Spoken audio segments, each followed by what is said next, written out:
Welcome to A Different Take on Calories. I'm Lisa Moore of Me Method Inc. Let's face it, calories have a really bad reputation. Even the mentioning of having to count calories sends people into a state of anxiety and resistance, and ultimately leads to a state of defeat because we associate them with our weight gain. Totally understandable, but can you try to stay open to hearing what's coming next? Because it's going to affect your life. Knowledge is power, and actually, so are calories. Our goal is to make this knowledge accessible, knowable, and doable. What do you hear when someone says something contains 100 calories? Some people might hear, that's fattening. But actually, it's just a way of describing how much energy your body could get from eating or drinking it. And that doesn't sound so bad, does it? No. But if all you hear is, that's fattening, the understanding is likely that if you don't burn all the 100 calories, the remainder will get stored in the body as fat. I'm here to tell you there's a lot more to it, and it's not really bad news. Woohoo! So let's start with 3 quick facts about calories. Fact number 1, a calorie is a unit of energy. It's that simple, and what it means is that 1 calorie represents the amount of energy it takes to raise 1 liter of water by 1 degree Celsius. So bringing on the heat is a good thing, and you'll find out why shortly. Fact number 2, not all calories are equal, because they don't all burn in the same way. Calories from a piece of fish don't burn at the same efficiency as calories from a piece of candy. And finally, fact number 3, not all the foods you eat contain calories. This part is really exciting. Just you wait. To understand more about why not all calories are created equally, we have to look at macronutrients. There's 3 macronutrients. Can anybody tell me what they are? That's right. They're carbohydrates, proteins, and fats. And each gram of these macronutrients contains calories. Proteins and carbohydrates each have 4 calories per gram, but fats have 9, which is no surprise that they would be harder to burn, right? Yeah. And that's Murphy's Law because things that have high fat usually taste pretty good. Now let's look at how each might be used as energy in the body. Carbohydrates, proteins, and fats are digested in the intestines, where they are broken down into their basic units. Carbohydrates into sugars, for example, glucose, fructose, and lactose. Carbohydrates are responsible for providing the body's main source of energy, and they are essential for the brain, kidneys, heart muscles, and the central nervous system. They're also essential for providing food for the bacteria in the gut that aid digestion. So what happens to the excess calories from carbs? Well, these are stored in the liver, and when that storage unit fills up, what's left is stored as fat. So not all calories from carbohydrates contribute to weight gain. Good. A lot of them are really useful to keep the body energized and healthy. And don't forget, some carbohydrate-dense foods have little to no calories. You'll see which ones soon. Proteins are broken down into their basic unit, the amino acids. For example, lysine, taurine, and tryptophan. These amino acids make up the cells that build and repair muscles and bones, and make hormones and enzymes. The calories from protein sources can also be an energy source, but if you eat too many of these, the excess will be stored as fat.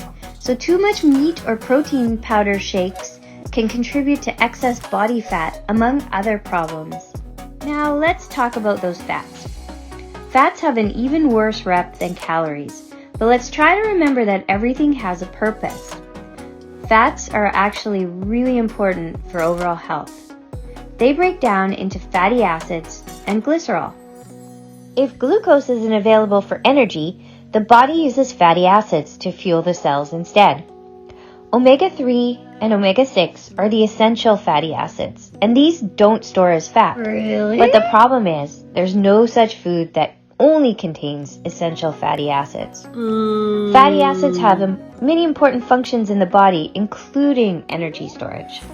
Fats are there to provide lipids like cholesterol, which is essential for hormones.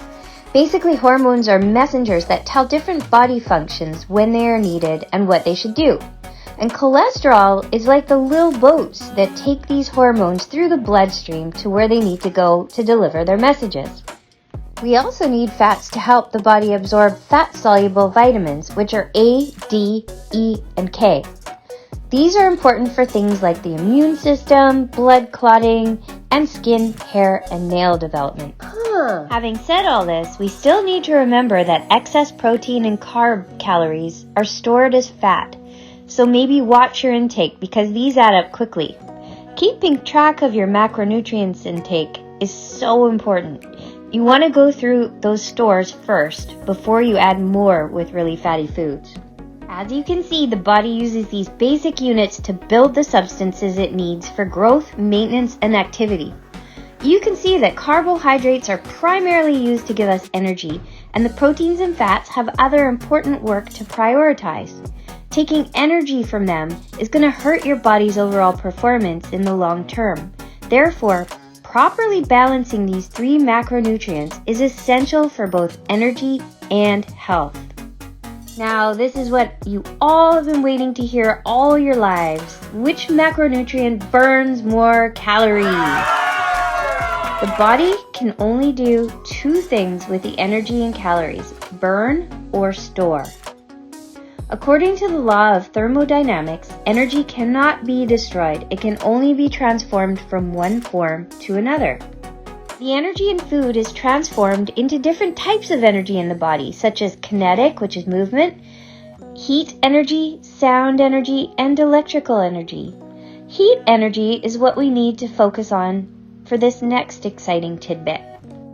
So to start, let me ask you a question. Why are 100 calories of fish less fattening than 100 calories of candy or butter, even though they all have the same number of calories? I don't know. It's because protein brings on the heat. Protein calories are less fattening than calories from carbs and fat because protein takes more energy to digest due to the thermic effect. This means you have to burn more calories when digesting protein than you do with the other two. Take a look at the approximate amount of energy from calories needed to digest each macronutrient due to the thermic effect. Fat takes 2 to 3% of the total calories, carbs 6 to 8, and protein a whopping 25 to 30% of the calories. This means 100 calories of protein would end up as 70 to 75 calories, but 100 calories of fat would end up 97 or 98. You'll get more bang for your buck with protein with less worry of it storing as fat. As for carbs, remember how I said some foods had no calories?